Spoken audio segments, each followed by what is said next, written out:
Hello, everyone, and welcome to Thursday. And because it is Thursday, that means that by today I have to have a first 20 ready for tomorrow. And as is normally the case, I recorded the first 20 tonight. And it was actually a Sonic title, I invited Mal along to join me, and it was a good decision. The game that we played tonight was Sonic Mania, and it was really frickin' great.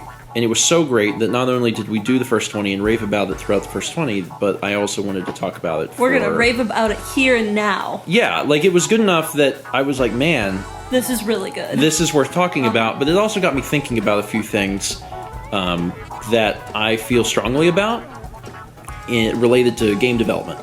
So, first things first, if you haven't heard of this game, if you haven't heard of Sonic Mania, it came out last month. It was released on all the modern systems, Switch, Xbox, PS4, PC. And the thing that makes this game so special and so interesting is that it was developed by, I don't want to dumb it down and say it was developed by, someone that made Sonic fan games, but it was. What happened was there's this person, Christian Whitehead, who had made Sonic fan games in the past, and in 2009 developed a mobile port of Sonic CD. So this guy knew his way around the Sonic games, the Sonic universe. And he took that mobile port to Sega and said, hey, look what I did. This is a proof of concept. You can get Sonic CD running on the iPhone. And Sega, of course, was like, cease and desist. 2 years later, Sega was like, wait, maybe we should, work with this person to actually flesh out these mobile ports, because the way that Christian did it was he actually made his own engine, which he called the Retro Engine, and actually made it run all of this stuff. So he did like an incredible amount of work to make this happen, and Sega saw the value in it finally after 2 years, and Sega Sonic CD got ported to mobile. And also got ported to PS3 and all these other things. And then, Christian also did ports of Sonic 1 and 2. So, been working on Sonic stuff for a long time.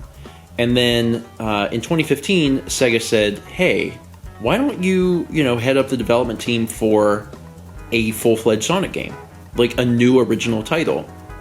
So that's what this is. That's what eventually became Sonic Mania, and it's really good. And it's really good. It's really, I knew it was going to be good just for the fact that a lot of the review scores that have been coming out over the last month and a half have been really high. Like, basically, consistently 9 out of 10, some 10 out of 10. Because it's a return to form. Unfortunately, the Sonic series has been a bit of a roller coaster, a lot of ups and downs, probably more downs than ups since the classic age. And anytime that there's been an attempted return to those 2D games, it doesn't always go so well. And this is one of those instances where it not only went well, it was a home run. We played 30 minutes of this game, and you only have to play, that much to say, holy crap, this game is incredible. And it is. It's so good, it's so well done. And you can feel that it is a labor of love. You can feel that the people that were working on this loved the game. So it got me thinking, and this is where the discussion part of this blog comes in. What happened is that Sega basically hired this person to work on the game. And there are other companies that do this, most notably Valve, who, instead of sending letters that say cease and desist, they say, how can you assist? How can you help us? Valve reaches out to modders and people that do this sort of thing all the time and says, that's awesome, come work for us. And I would love to see more companies do that. And it's one of the cool things is that you can actually see the instant benefits. If you've got someone who is so passionate about working on something specific like this, you've got someone who's so passionate about working on Sonic, and they are spending all their free time making fan games, doing all this stuff. Like, there's just going to be an inherent knowledge about all sorts of things. The things that make Sonic work well mechanically. The level design. Like, there's going to be all of these things that can be benefited from. And as a company, if you stifle that, if you stamp that out, you are losing out. And Valve gets it. Valve is a great example of a company that has reached out to these sorts of people in the past and said, why would we put a stop to this? Obviously, we've got brilliant minds here that are already on fire for our product, our IP. They reach out and they say, come aboard, let's make this work. So they're going to work hard on it. Yes, exactly.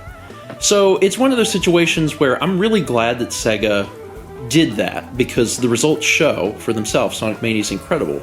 I just really hope that other companies do that in the future as well, because there's been so many things all the time. Nintendo is super guilty of it often. And are they protecting their IP? Sure. And do they have every right to do that? Sure. But there is another way. There is another way, and for one, it'll avoid bad press, because any time this sort of thing happens where, a fan game gets announced and, Nintendo or whatever the company is quickly is like, all right, get rid of that. It creates bad press. But also, I feel like they could really be benefiting from these people. There are people that dedicate all their free time to doing this sort of thing, and I think it would be in their best interest to reach out to these people. Now, obviously, there's not going to be a skill set every single time that moves over. Some of these people are making stuff, for example, in, Game Maker, and moving from that to a more serious programming language is not going to be a smooth transition. But there's other people that are doing really incredible work in all sorts of scenes. There are, people that are doing fan remixes of music that should be hired. There are people that are doing incredible art assets that should be hired. And I really hope that more companies use Sega's example here and reach out to people in the future and make some things like this happen, because they absolutely should.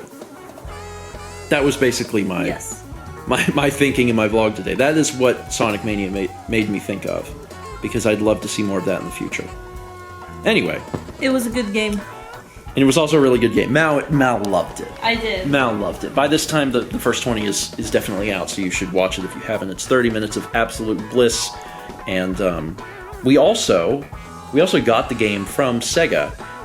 And this is the first time we've ever done that. We've never actually worked with Sega. We've never gotten any review copies from them before. And that's a story for another time, because actually hunting down the person I needed to talk to in order to request a review copy was far more difficult than I ever imagined it would be. It was actually playing email tag with 4 or 5 different people to get a review key for it from Sega themselves. But I did eventually get one, so maybe I'll talk about that at some point. Anyway, that is it for today. Why don't you guys talk about, for one, Sonic Mania, because the game is really good, but then also talk about companies that have extended olive branches to people. Instead of bringing down the hammer, they bring down the olive branch. And I think everyone benefits from it. So talk about really good examples where that has happened in the past, where you've been like, okay, that's awesome.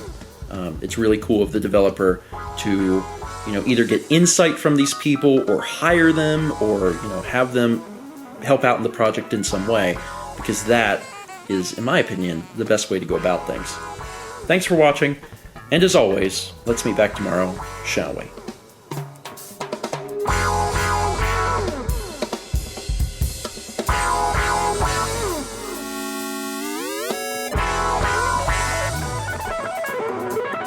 Wow.